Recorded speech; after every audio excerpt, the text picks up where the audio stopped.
Hello, my name is Brittany Saucedo, and this is my international game, cricket.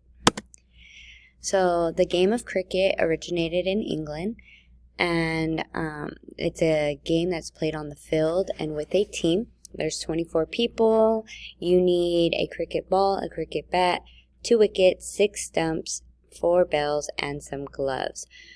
So some important dates to remember are it was first reported played by King Edward, and the first date that it was recorded playing by adults was 1611.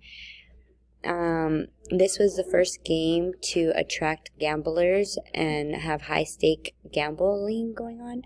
So the Parliament actually passed a gambling act, which is like a law, to limit the stakes of what they can actually gamble for.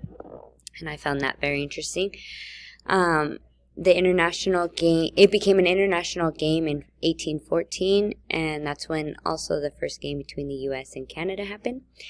I provided a video of instructions of how to play, and cricket is actually a lot like baseball.